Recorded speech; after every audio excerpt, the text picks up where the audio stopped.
All right, this video we're going to talk about door symbols and what doors we've got our options.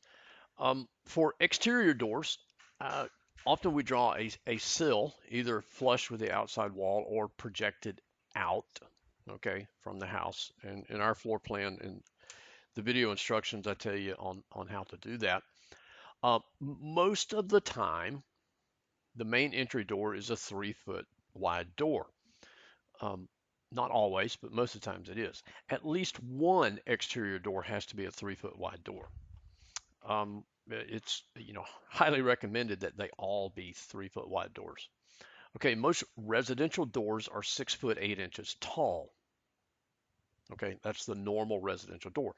Now you can get 7 foot tall doors or 8 foot tall doors, but most are 6 foot 8. Um, Interior doors are drawn without a sill, so you just have the actual door and the swing.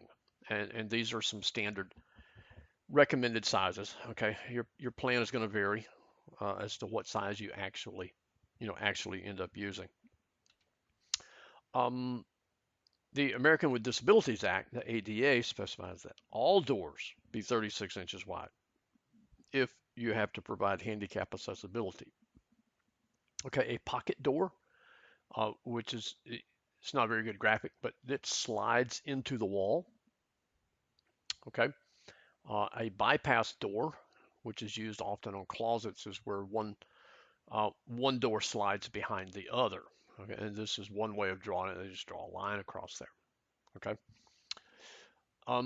Bifold doors are used for closets, and they take up very little floor space, but yet you can open up the entire closet at one time. And these are typically drawn at a 45-degree angle. Uh, a a double door, a French door. Okay, often these are, going outside to the patio or to the deck. Uh, some places have them for master bedrooms or inside the house going into, dining rooms or things like that. Uh, Sliding doors for the exterior, uh, kind of pretty much the same as before. There's actually two lines there offset just a little bit. It's kind of hard to tell in that graphic. A double acting door is like you know, like you would have in a restaurant between the kitchen and coming out where it swings both ways. You don't see these in houses very often, but sometimes you do. So we get one door symbol and then another on the opposite side with a hidden line, with a dash line. So here's some graphic examples. Okay, this a sliding door. You may see a transom door, especially for like going out to the patio or the deck, in which there's actually a glass above the door. Okay, a window. Uh, French doors there. And French doors can be both operational, or one door can be operational and the other door can be fixed. And I have actually seen some where one side is fixed and the other side is hinged in the middle, and so it swings opposite of the way the graphic is looking here. Um, Dutch doors, you don't see these very often, but the top and the bottom open separately.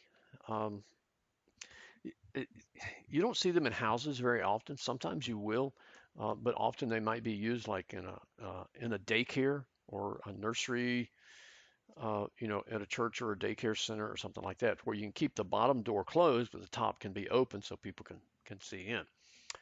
Accordion doors can be used for closets.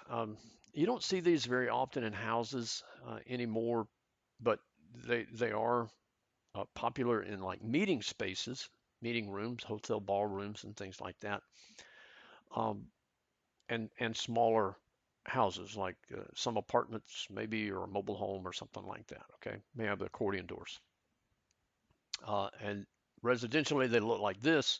Commercially they look a lot nicer.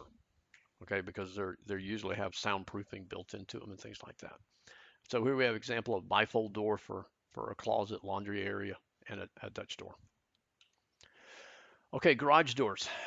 They come in standard sizes, um, anywhere from 8 feet to 18 foot wide. Most are 7 feet tall. You can get other heights. Okay. Um, they do make them in other heights, and typically we'll draw the opening size with a dashed hidden line just to give the extents of where the door is going to go, because there's hardware up along the ceiling. Okay, if you have a garage or if you've seen garage doors, you know that all of the mounting hardware goes inside the garage wall, and when the door is raised, it takes up the space up above.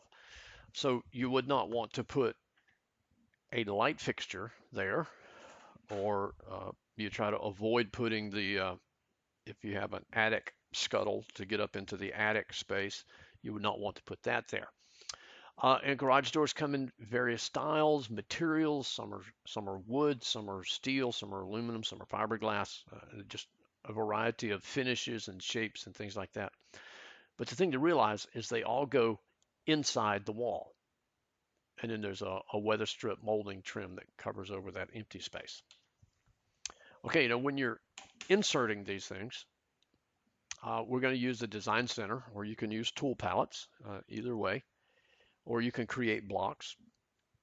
But when you insert them, you always want to insert them on the correct layer so that you can turn them on and off